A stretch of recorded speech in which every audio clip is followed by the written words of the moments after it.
The first thing I noticed wasn't the missing suitcase. It was the scent. Stronger than usual. A little sharper, like she'd sprayed it on at the last second, maybe even twice. That scent used to linger softly in our bedroom. Now it was clinging to her like a shield.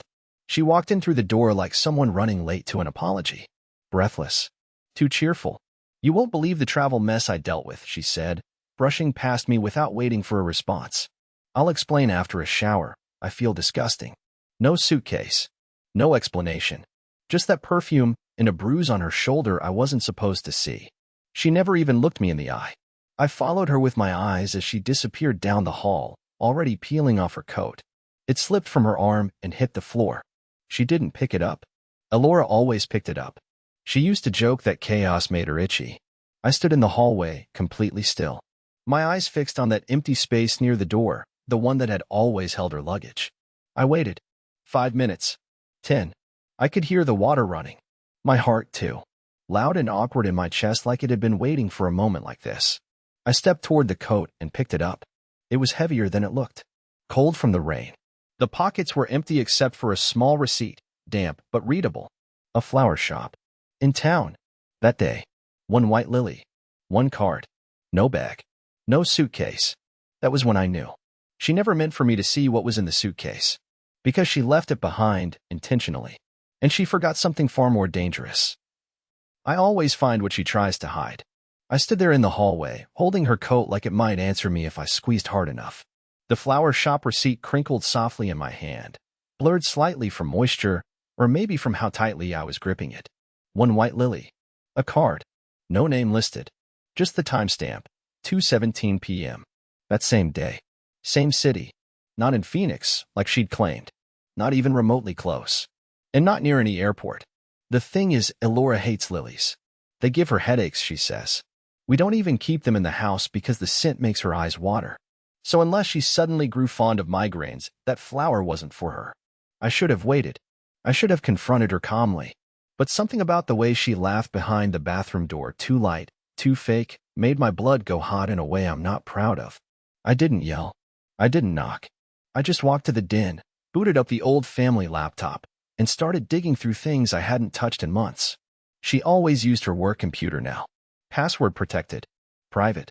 But years ago, she still used the house laptop to print directions, book hotels, even leave tabs open when she was distracted. I was praying for crumbs. Anything. What I found was a saved PDF. Titled Sierra Retreat Agenda. Dated last week. Curious, right? I opened it. It wasn't a company retreat. It wasn't a business anything. It was a flyer for a weekend of renewal, one of those luxury couple escapes wrapped in vague promises of disconnection and discovery. There were packages listed, all-inclusive spa treatments, wine tastings, even private couples yoga. My hands trembled as I read through the package descriptions. One stood out: the Whispering Suite, king bed, private fireplace, no technology allowed. There was no mention of her company anywhere. No guest list. But I checked the website and bookings were still open for this weekend. I tried to make a reservation, just to test. Suite unavailable. Naturally. I remembered something that made my chest tighten. 2 months ago, Elora had mentioned we needed to explore intimacy more intentionally. Her exact words. I'd nodded, trying to follow her lead, always trying. But then she dropped it. Said she'd handle it. I thought she meant therapy. Apparently, she meant someone else. The sound of the shower stopped. I clicked out of everything and closed the laptop like I'd committed a crime. My palms were sweaty. My mouth tasted like tin. I could hear her humming. Happy. I walked back into the hall and slipped the flower receipt into my pocket. She emerged wrapped in a towel, hair wet and wild, looking younger, somehow lighter. Feel human again, she said with a sigh, brushing past me again. Let's just have a quiet night, yeah? I nodded, though my jaw was clenched so hard it ached. She poured herself a glass of wine, then curled up on the couch, scrolling her phone like nothing had happened. I watched her from the kitchen, memorizing the way she crossed her legs. The same legs that probably hadn't walked through an airport security line at all. Later that night, when she was asleep, I checked the closet. Her favorite weekend bag, the small leather duffel I got her for Christmas, was missing. Her black heels, too. The ones she always complains are too uncomfortable for work. There was one last thing I hadn't checked. The car. She said she took a ride share from the airport, but her car keys were still in her purse. Maybe she drove and lied. Maybe she parked somewhere and came back pretending. So while she slept, I went outside, quiet as snow. I clicked the unlock button from her key ring and followed the faint glow of the dome light. The back seat smelled faintly of perfume. Not her usual. It was floral, yes, but not the brand she wears every day. This one was softer, unfamiliar, and stuck to the fabric like it had been sprayed in close quarters. And in the cup holder, there was a cap from a hotel water bottle, branded with the logo of the Sierra Retreat. She never threw it out. Her suitcase might have stayed behind, but the scent, the bottle cap, and the truth? They followed her home. And I wasn't going to pretend anymore. That night, I barely slept. I lay still with my eyes open, listening to the rhythm of her breathing beside me, that peaceful rise and fall that had once comforted me. Now it just made me feel like I was lying next to a stranger. My mind kept rewinding through everything: the missing suitcase, the fake trip to Phoenix, the hotel water bottle cap, the flower shop receipt. I thought about the way she kissed me at the door when she left, how rehearsed it felt now in hindsight, like someone mimicking affection from a role they no longer believed in. When she stirred just before sunrise, I pretended to be asleep. I heard the creak of the floorboards, the familiar whisper of the kitchen faucet, and then the soft click of her phone unlocking. That was always our unspoken rule: no screens in bed. But lately, she broke that rule more and more. I heard her giggle quietly once, maybe twice. It was faint, but it stabbed me. A warm sound that didn't belong to me anymore. As soon as she left for her early morning run, her new mental clarity routine she started 2 weeks ago, I got out of bed and went straight to the coat closet. Buried in the inside pocket of her long brown raincoat, the one she hadn't worn since before the trip, I found a crumpled hotel key card. My breath hitched as I turned it over and saw it: Sierra Retreat. It was real, physical, not a digital booking or a browser tab. She had actually stayed there, and she hadn't even bothered to throw it away. I booted up my computer and searched the retreat's website again. There was a photo slideshow on the main page. Smiling couples, cozy fireside dinners, rose-petaled bathtubs. All that cheesy romantic fluff she'd always rolled her eyes at. And yet here she was, booking one of those same experiences. Without me. My hands hovered over the keyboard, trembling slightly, then I clicked through to the guest portal. There was a login option. I took a guess. Elora had this old password she used for low-stakes things, her favorite novel combined with the year she graduated. I tried it. On the third attempt, I was in. And then, there it was. Her booking. Her name. Elora J. Westbrook. Room. Whispering Suite. Length of stay: 3 nights. Number of guests: 2. There was a section labeled Add-ons and Notes. My stomach clenched as I clicked it. Notes: please prepare welcome setup with bottle of Merlot and 2 glasses. Partner is sensitive to lavender. Avoid in linens. Schedule couples massage for Friday evening. Partner. She didn't even bother to hide that part. I didn't cry. Not yet. I don't even think I was breathing properly. I just sat there, staring at the screen, reading that line again and again. Partner is sensitive to lavender. A detail. A consideration. She remembered something about him. Or maybe learned it, quickly, in the blur of passion. But she remembered it, enough to protect his comfort. I hadn't seen her leave a note like that for me in years. I heard the front door open, and I barely had time to shut the laptop. She walked in, flushed from her run, breathless and chipper. "You're up early," she said, heading straight for the fridge. "Couldn't sleep?" I nodded. "Just one of those nights." She glanced at me, but only for a second, before reaching for the almond milk. I watched her pour it, watched her stir it into her coffee. Her left hand trembled slightly, barely, but I caught it. She was hiding something. But she didn't know I already knew. "You ever think about going somewhere together?" I asked casually, testing her. "Like a cabin or something. To get away." She blinked, mid-sip. "You hate cabins." "Yeah," I said, smiling thinly. But I might have changed. She didn't respond. Just looked down at her coffee. That was all I needed. Later that afternoon, I called the Sierra Retreat. I didn't use my name. I told them I had a billing question, and the voice on the other end was polite, helpful, far too trusting. Yes, they confirmed, that room was checked out Saturday afternoon. All charges were paid in full. I asked, with a hesitant tone, "Sorry, this is weird, but can you tell me what name the second guest was booked under?" "Oh, I'm afraid we can't give out that information, sir." I said I understood. But now I had a plan. If she wouldn't tell me the truth, then I'd find it myself. And I knew exactly where to start looking. Not at her. Not in her phone. at the person she thought I'd never find. That evening, as she laughed along to a sitcom rerun with a glass of wine in hand, I sat beside her on the couch, nodding and smiling like I was still part of her story. But my mind was far away, locked onto one name, one face I hadn't seen in months, Everett Landon. He used to be a frequent presence in our lives, coworker, then friend, then just a name that vanished quietly like smoke. I remember thinking it was odd, how she stopped mentioning him at all. No fights, no fallouts. Just a total radio silence where he once hovered like a shadow in the corner of every conversation. That kind of vanishing act only happens when something goes too far. He worked at her old office, the branch she transferred from 2 years ago when she got promoted. She used to say he had a great sense of humor, a sharp mind, and a girlfriend that kept him in line. But I remember things now, things I pushed aside. Like the way her voice lifted whenever she mentioned him, or the extra attention she put into her hair the morning after they'd been at some conference together. It felt innocent back then. I wanted to believe it was.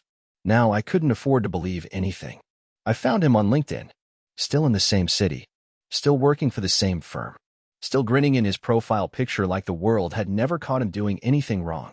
I saved his contact info, stared at it for 10 minutes, and then finally made the call.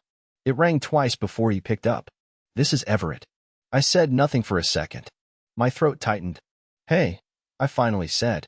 "You don't know me, but I think you know my wife." A pause. A subtle inhale. Then, "I'm sorry, who is this?" "Elora's husband," I said clearly. "Darrell." Another pause. "Right. Okay. How can I help you?" "I just want to talk. In person. I'm not here to start trouble. I just need to know what I already know. And I think you do too." He didn't say yes. He didn't say no. But after a long silence, he finally muttered, "Tomorrow. Noon. Outside Grayson's cafe. 1 coffee. That's it." The call ended. The rest of that night, I watched Elora's movements more closely than I ever had before. The way she stirred her wine with her finger absent-mindedly. The way she texted someone and tilted her phone just slightly away from my line of sight. She didn't notice me watching. She never thought I'd look this closely. Because for years, I never did. I barely slept. When she rolled over and tucked her hand under my arm, I felt her wedding ring brush against my wrist. The same ring I gave her beneath a gazebo on a rainy spring day in Ohio. She used to twist it when she was nervous. Now it barely moved. At 11:50 the next morning, I sat in the corner booth at Grayson's, hands wrapped around a cup I wasn't drinking from. The bell above the door rang at exactly noon. Everett walked in. He looked smaller in person. Paler. Like someone who hadn't slept well in a while either. His eyes scanned the cafe until they locked on mine, and for a moment, we just stared at each other. He slid into the booth without a word. "You know why I asked you here," I said. "I figured," he replied. "Did she ever tell you she was married?" I asked. My voice didn't crack, though I thought it might. He looked away for a second, then back at me. "Not at first." I nodded slowly. "And when she did?" I asked if it was real. "She said it was complicated." He let out a breath. "She said it was ending." Of course she did. The classic story. The one that paints the husband as a placeholder, a burden, a background noise to be faded out slowly. Was it just once? I asked. I wasn't even sure why. Hope, maybe. Denial, still clawing for air. Everett's eyes dropped to the table. "No, it wasn't." "How long?" I asked. He hesitated. "A few months." I didn't respond. I couldn't. My ears were ringing. My hands had gone numb. He continued, like he owed me a clean break. "She told me she was leaving you. She said she didn't want to hurt you with the truth. She said you were fragile." My head tilted slightly. That word hit like a brick. Fragile. That's how she framed me. Not loving. Not loyal. Not faithful. Just fragile. A man so emotionally soft, she had to cheat gently. Everett looked genuinely uncomfortable now. "Look, I didn't come here to defend what happened. When she left last weekend, she said it was over. With both of us. She said she needed time alone. That caught me off guard." "She told you it was over?" He nodded. "I haven't heard from her since. I think she panicked. Maybe she thought you were catching on." I stared at him, searching for any sign of smugness. There was none. Just guilt. But something else too. Fear. And that's when it hit me. He wasn't the only one. She hadn't ended it out of guilt. She ended it because someone else entered the picture. And I was about to find out just how deep the lie went. I walked out of the cafe with Everett's final words echoing in my ears. She said she needed time alone. But liars don't leave people to be alone. They leave them to be replaced. I wasn't the first. Everett wasn't the only. That wasn't the end. It was the middle of something worse. Something layered. Something calculated. I stepped into my car and stared at the steering wheel, my fingers tightening until the leather squeaked. The man she'd been seeing, the one I thought was the key to this whole mess, had just told me that even he had been discarded. That she ended it cold. Not with a confrontation. Not with a reason. Just silence. And that silence? It wasn't guilt. It was the sound of her moving on. Quickly. Quietly. Like she always did when she outgrew a phase. The phase this time was me. I didn't drive home right away. I sat there, watching the city breathe around me, letting the afternoon spill into golden haze. That's when I remembered the cloud sync. Our devices used to back up to the same shared account, an old arrangement we never bothered updating. She'd switched phones a few times, sure, but never changed her Apple ID. Not until recently. Still, there was a chance. A digital breadcrumb I might have forgotten. When I got home, I logged into the cloud from my old tablet. There was no access to messages or photos anymore. She'd locked those out weeks ago. But calendar data? That still came through. And that's when I saw it. A single repeating event, hidden from my own linked calendar. Color-coded differently. The kind of thing you mark for yourself and no one else. It read, EM Tuesday/Thursday at 6 p.m. The last entry was just 2 days before she got back from Phoenix. There were no addresses, no details. But she never used abbreviations unless they were familiar. M. Not Everett. Something else. I clicked on the location field. Empty. But then the alert. There was a location-based alert she hadn't deleted. Arrive. 1418, Lakemont Drive, 5:50 p.m. Lakemont. That wasn't downtown. That was tucked into the suburbs, near the lake trails. I pulled up the address. It was a private residence. A ranch-style home with a long gravel driveway and a garden out front. Nothing remarkable. Except that my wife had been arriving there like clockwork twice a week for weeks. I copied the address. My hands were cold again. And then, as if on cue, my phone buzzed. Unknown number. I stared at it. Let it ring once. Twice. Then I answered. Darrell. The voice was male. Hesitant. Who is this? I asked. There was a pause. Then, you don't know me. But I know Elora. Or. I thought I did. I think we should talk. My pulse thudded. Why? I asked, though I already knew. Another pause. Then, because I saw her name on a bottle of wine she brought over last month. With your last name. I looked it up. I found you. I thought I was going crazy until I saw your anniversary post from last year. I swallowed hard. Who are you? My name's Caleb, he said. I've been seeing her. And do you know, I said slowly, that she just got back from a fake trip she told me was a work event? Silence. Then, she told me she was dealing with a divorce. That it was nearly finalized. My throat went dry. Caleb, where do you live? There was a pause. A cautious one. Lakemont Drive. I closed my eyes. Every gear in my chest twisted. I think you need to know the truth, I told him. And you're not the only one she's lied to. His breath caught on the other end. When can you come? I'm already on the way. I didn't wait. I didn't pack anything. I didn't leave a note. I just drove. The same road she'd taken. The same address she never meant me to see. I was done watching from the window while she brought pieces of herself to strangers and called it healing. I needed to stand in the middle of it. See what she'd been building behind my back, and with how many hands. I didn't know what I'd find when I got there. But something told me. The suitcase was just the first lie she left behind. Lakemont Drive looked exactly the way I expected it wouldn't. Quiet, suburban, friendly. The kind of neighborhood where people mow their lawns with precision and wave to each other while taking out the trash. The houses were spaced just far enough apart to offer a little privacy, but not so far that a secret could comfortably live in the open. And yet here I was, pulling up the gravel driveway to a modest ranch house with ivy curling around the mailbox and a black Subaru parked neatly under a tree. Her sin had followed me here. Not the perfume, the deception, the repetition. It felt like I was stepping into another version of her life, one I had never been allowed to see. Caleb was standing on the porch when I arrived. He was younger than me, maybe mid-30s, with a face that tried to look composed but failed. His jaw was set in that stiff way people wear when they've had too many answers handed to them in too short a time. He waved me over without a word, stepping aside to let me in. The interior of the house was clean but lived in, warm lighting, a subtle cologne in the air, framed pictures of places I hadn't been with a woman I thought I knew. There was no trace of her physically in the space, no coat or hair tie or shoes, but her fingerprints were everywhere. She used to sit right there, he said quietly, pointing to the arm of a leather chair. Said she liked the view of the trees. Said it helped her think. I didn't respond. I was too busy looking at the wine bottle on the shelf by the fireplace. Our last name, Westbrook, etched on the label.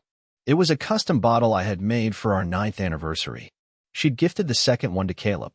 My name. Our name. Sitting in another man's home like it belonged to him. How long? I finally asked. He sat down slowly, his hands clasped between his knees. Since mid-January. She said she was separated. Said things had been dead for a long time. I never pushed too hard. Didn't want to be responsible for something ugly. I gave him a dry laugh. You already were. Just didn't know it. He looked away. I didn't know about Everett either until yesterday. You knew about Everett? He nodded. She slipped up. Mentioned him. Said it was ancient history. But there was something in the way she said his name, like it wasn't finished. That's when I started digging. And now, she hasn't messaged me in 4 days, he said, almost embarrassed. I thought maybe she was ghosting me, but now I think she's just on to the next. I looked around the room again, and a strange sort of numbness settled over me. I wasn't even shocked anymore. Just hollowed out. Like someone had drained the last of the disbelief from my body and replaced it with tired clarity. I came here to yell, I admit it. Scream. Demand something. But now that I'm here, I think you and I have both been played by the same orchestra. He nodded, eyes low. I believed her. I believed everything. I walked to the bookshelf and picked up the wine bottle again. It still had the silver ribbon I'd tied around it. My handwriting on the card, to us, because 10 years only scratched the surface. She'd regifted it to him, passed it off like it was nothing. A meaningless object in a long list of recycled gestures. I put the bottle down gently. It deserved more than to be shattered. Did she ever mention anything about a suitcase? I asked suddenly. He blinked. Suitcase. Yeah. She came home from a trip a few days ago. Told me it got lost. But it wasn't with her when she arrived. She walked in empty-handed. He frowned, then reached toward the hall closet. There was one here. Small, black, leather handle. I thought it was hers. He opened the door and pulled it out. It was hers. And it still had the airport tag on it. From San Diego. I took a deep breath and opened it. Inside were a few wrinkled clothes, a bottle of conditioner, a stack of receipts, and a small velvet pouch I recognized instantly. I hadn't seen it in over a year. I bought it for her to hold her wedding ring whenever she had to remove it during business trips. She used to say it helped her not feel guilty about taking it off. That it was better than leaving it on a bathroom counter. I opened the pouch. Empty. Caleb was silent. I looked up and met his eyes. She takes off the ring when she's with someone new. It's part of the ritual now. Pack a bag, create a story, leave the ring behind. Become someone else. We stood in that living room together, 2 men on opposite ends of the same lie. He broke the silence. What are you going to do now? I zipped the suitcase closed and slung it over my shoulder. I'm going to give her back everything she left behind, I said. And when she opens it, she'll know the story's over. Because this wasn't just about cheating anymore. It wasn't even about betrayal. It was about finally being the one who walks away. I didn't drive home right away. I sat with the suitcase in the trunk, parked at the far end of an empty grocery store lot, watching headlights glide silently down the road. I don't know what I was waiting for. Maybe a sign. Maybe for my chest to stop aching in that slow, dull way that doesn't feel like heartbreak, but like something deeper, like erosion. Quiet, constant, inevitable. I kept replaying everything Caleb said. Not his voice, but his disbelief. His disbelief mirrored mine, just a few weeks earlier. We were both dragged into her orbit thinking we were chosen. But Elora didn't choose people, she collected them, borrowed them, then discarded them when they started to see the cracks in her story. I eventually drove back around midnight. The house was still. Her car was in the driveway. The lights were off. It was the kind of silence that should have felt like peace. But peace requires truth, and our home hadn't known that in a long time. I carried the suitcase to the bedroom without turning on the lights. I stood there for a while, just staring at her sleeping shape, curled under the blanket like nothing in the world could touch her. Her face was smooth, unbothered. My own expression in the dark reflection of the window was the opposite. Hollowed, sleepless, cracked down the middle. I placed the suitcase gently at the foot of the bed. I didn't want her to wake up to a confrontation. I wanted her to wake up to a realization that the parts of her she'd left scattered across other lives, other beds, other stories, had finally found their way home. On top of the suitcase, I left the hotel card key. I slipped it into the loop of the handle like a tag. And then I did something I hadn't done in years. I wrote her a letter. No yelling. No accusations. Just truth. Elora, I found the suitcase you said you lost. I found the wine bottle with my name on it, sitting in someone else's house. I found the men you lied to. And I found the pieces of myself you tried to convince me weren't worth keeping. You've been curating a version of yourself I was never meant to see. And you've left behind a trail of ghosts, including me. I don't want an explanation. I don't want to hear the story revised in your voice. I just want you to open this suitcase and realize that it's not the only thing you left behind. Consider this my final return to sender. D. I left the letter folded on her nightstand and walked out without a sound. I drove to a hotel across town, the kind with a parking lot half full of pickups and tired travelers. I checked in using cash, gave a fake name, and turned off my phone. I didn't want calls. I didn't want to be talked down. I didn't even want to be found. That night, I lay in a bed that wasn't ours, staring at a popcorn ceiling and thinking about how long I'd convinced myself that loyalty meant endurance. That love meant sacrificing curiosity for comfort. Around 5 a.m., I turned my phone back on, not to call her, but to check one thing. Sure enough, there was a message. Not a long one. Not the kind I expected. Just a photo of the suitcase, wide open. The contents still exactly as I had left them. And the card key, now placed on top of my letter. No words. No explanation. Just the image, like a confession without voice, a scream without sound. I stared at it for a long time. Then I deleted it. She had shown me her truth. Finally. But I wasn't hers to haunt anymore. Because I had one more stop to make. And after that, I'd be free. The sun was just beginning to rise when I reached the edge of the lake. The same lake where Elora and I used to picnic in the early years. Back when love was simple and trust didn't feel like a fragile glass we both pretended wasn't cracking. I parked the car near a trailhead, zipped my jacket against the chill, and walked until the houses disappeared behind the trees. The world was quiet out there. No lies. No secrets. Just wind through the branches and water catching gold light like it was trying to remind me that beauty still existed, even after everything. I sat on a bench and let myself breathe. Really breathe. No pretending. No second-guessing. The pain was still there, sure, but it wasn't sharp anymore. It wasn't pulling at me like it had the day before. It had softened into something manageable, the kind of ache you carry, not the kind that carries you. For the first time in a long while, I wasn't thinking about what Elora was doing. I wasn't wondering who she was texting or what version of herself she was performing for someone else.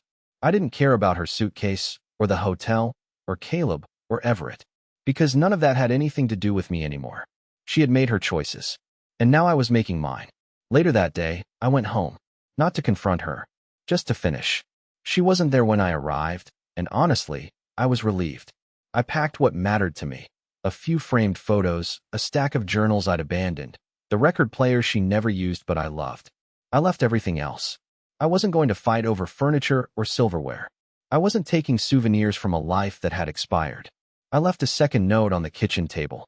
Simple, short, honest. I'm not angry. I'm just done.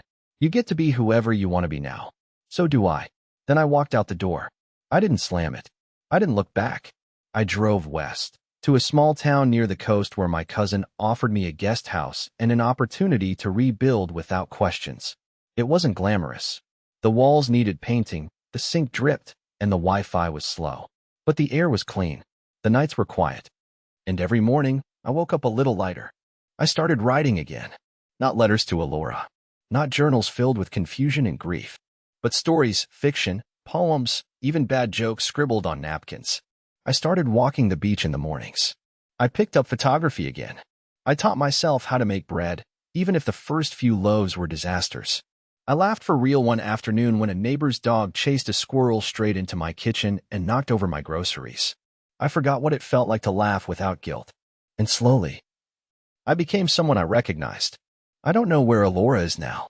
I don't know who she's with or what lie she's telling them. But I hope, in a strange way, that she's found peace. That the version of herself she kept searching for in all those affairs finally found its place. Because I don't hate her. I just don't belong to her story anymore. I belong to mine now. And if there's anything I've learned, it's that starting over doesn't mean starting from nothing. It means starting from truth. A few months passed. The pain dulled into memory, then softened further into something like perspective. I got a job at a local bookstore, not the kind of career move people write home about, but the kind that felt right. Mornings became routines I looked forward to, unlocking the front door, putting the kettle on for tea, flipping the sign to open. Customers came and went, but the quiet stuck around, and I started to feel grounded in it.